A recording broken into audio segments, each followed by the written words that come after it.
Yo, you guys, this is Blacklist to the Abyss, and you're watching my review for JoJo's Bizarre Adventure Part 3, Stardust Crusaders, Episode 8.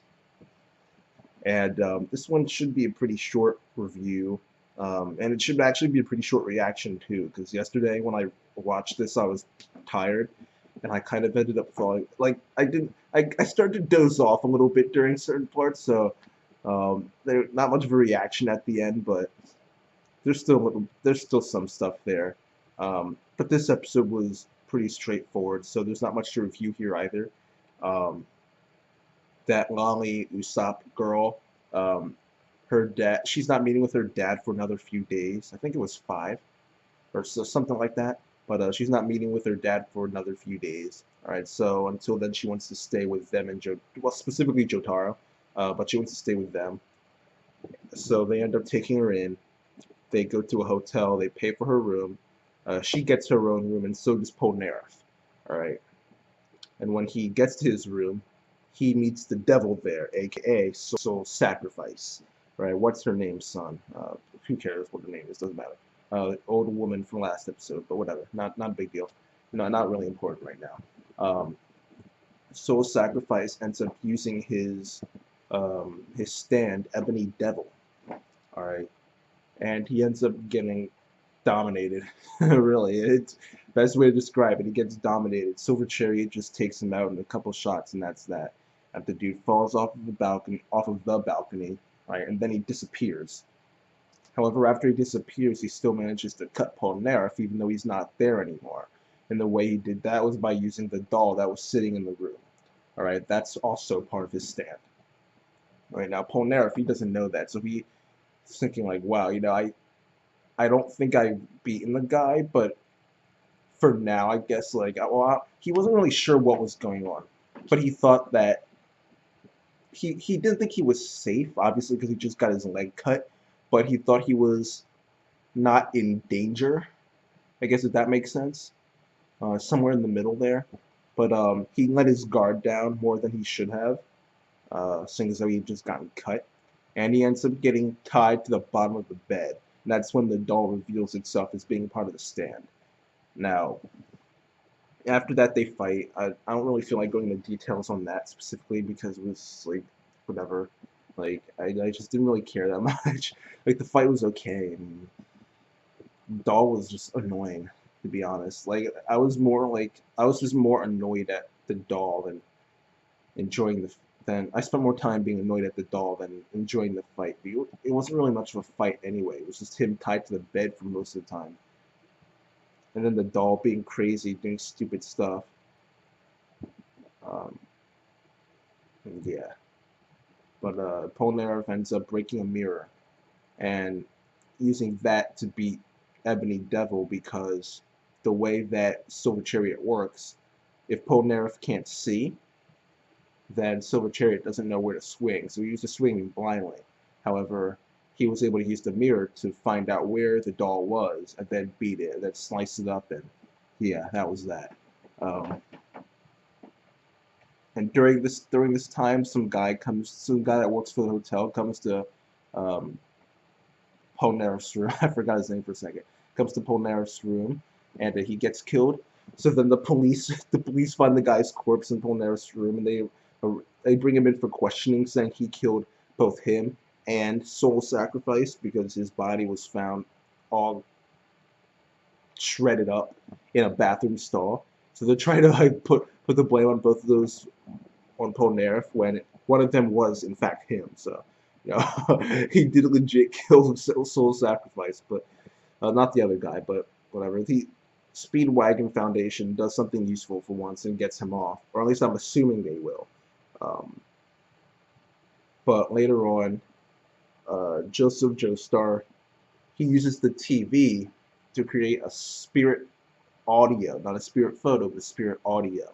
All right, and by putting together different words from different shows, from different stations, different networks, um, they're able to get the message that Noriaki is a traitor and that he's still working with Dio. Right, so that's interesting. That's interesting. I mean, I don't see how the spirit audio would be wrong. So I don't think it's like a work or anything. I'm assuming he really is still working with Dio, but maybe it's like maybe it's not as cut and dry like as that. Maybe it's that he was actually still. They thought they had broken Dio's control over him when in reality they hadn't. He had like another thing somewhere on his body or something. I don't know, but I don't think it's as simple as they're trying to make it out to be. I don't think it's as simple as he's just a traitor.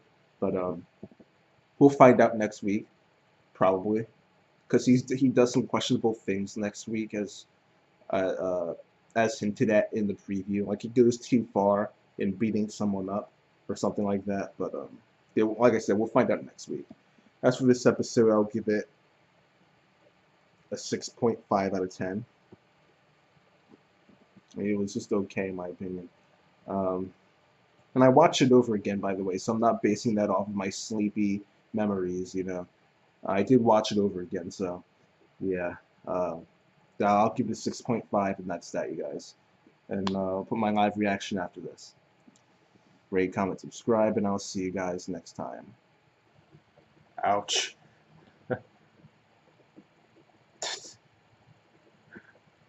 Where'd she come from? How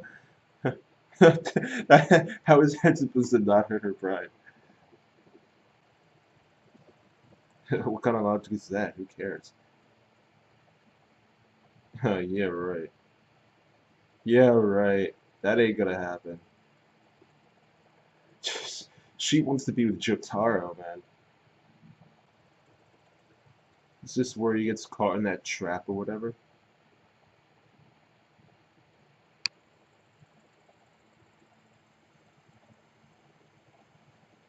Yep, probably. Oh, okay. Alright. Alright. I'm impressed. I'm impressed. I'll admit it. Soul Sacrifice. Wow, that's an interesting name. What is this? DC? Marvel? I say that because I just started reading comics. Boom. Boom. Hold up. Boom. Boom. Boom. I'm not even watching the episode. What just happened? Oh, whatever. I'll look over it again. I ordered a few more that are coming tomorrow, too, so that'll be interesting. That doesn't look good. Quickly transitioning back to the episode. Dude is creepy.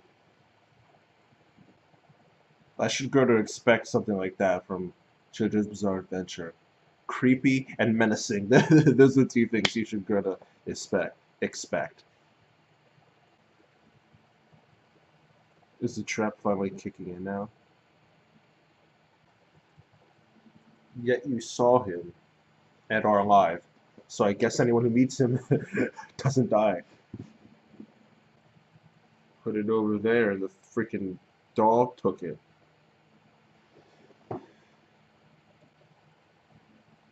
Dang.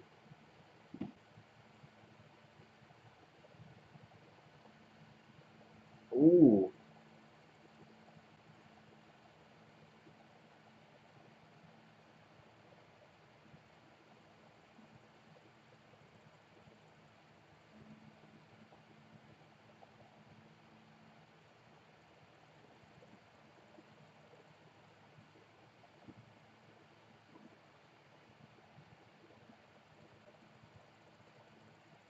Oh, so this time he's not menacing, he's just looming.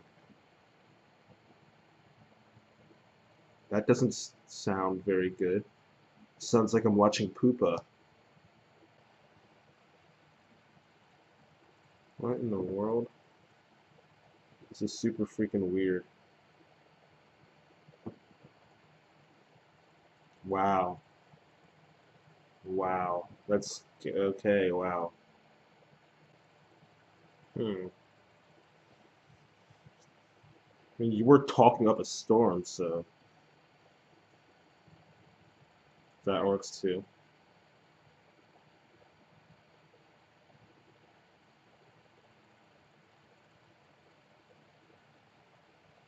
How did he, like, how did he bounce like that? I mean, I'd say he did a pretty good job of slicing up everything, so kind of failed there.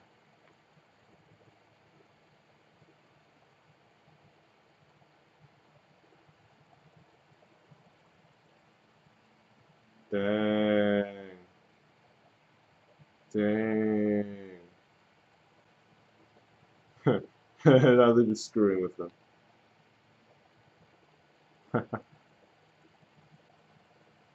Oh, is that the view?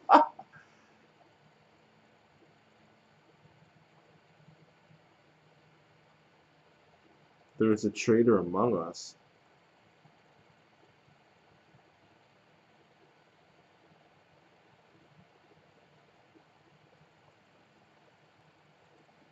Whoa.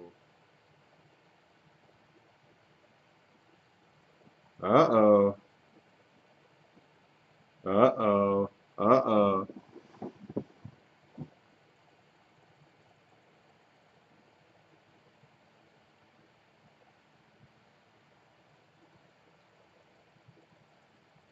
Uh-oh. Dang. Alone with Jojo. Okay, they're not alone.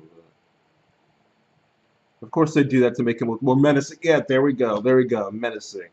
I was even planning on having that pop up, but it did.